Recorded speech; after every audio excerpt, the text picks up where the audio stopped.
Vamos falar da etiologia e fisiopatologia da bronquiolite, uma das principais causas de internação nos menores de 1 ano.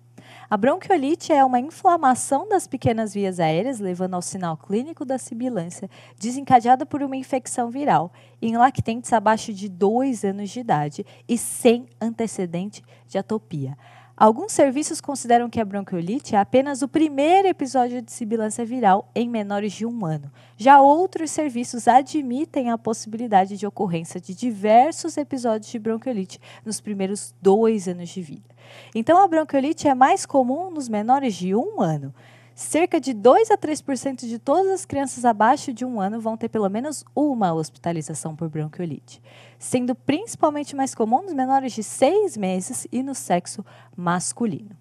Vamos entender um pouquinho dos vírus implicados aí na bronquiolite. O principal vírus respiratório implicado é o vírus sincicial respiratório, ou VSR.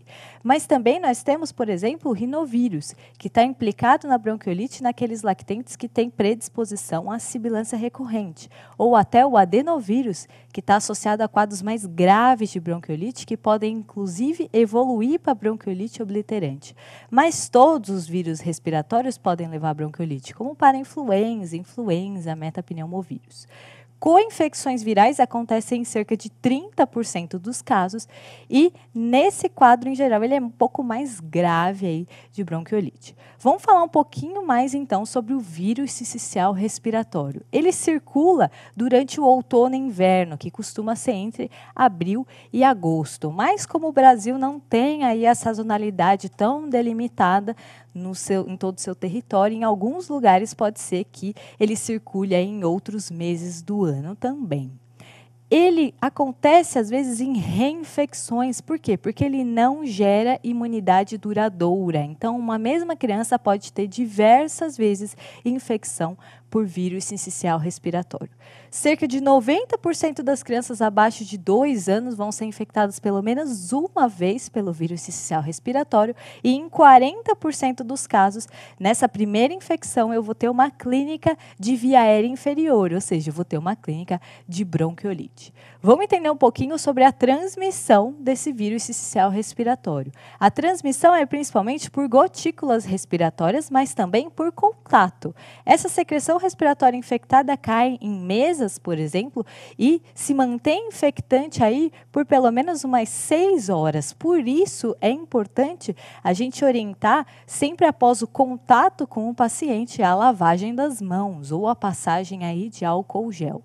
O maior risco de transmissão do vírus sincicial respiratório acontece em aglomerações, em ambientes fechados ou quando eu tenho tempo frio e seco. E isso por quê? Porque o tempo frio e seco, ele compromete a função ciliar, que é uma função de defesa do trato respiratório, e também compromete aí a imunidade contra vírus. Vamos falar um pouquinho, então, agora da fisiopatologia da bronquiolite. Então, você recebe essas gotículas ou secreção infectada por mucosa nasal ou por mucosa conjuntival e o vírus começa a replicar. Depois de um período de incubação aí de 4 a 6 dias, você tem os sintomas nasais. Então, rinorreia, coriza, espirro, sintoma de via aérea superior. Acontece o quê? A descamação desse epitélio infectado. Esse epitélio infectado descamado, ele acaba sendo aspirado e vai lá para o trato respiratório inferior, infectando as células de trato respiratório inferior.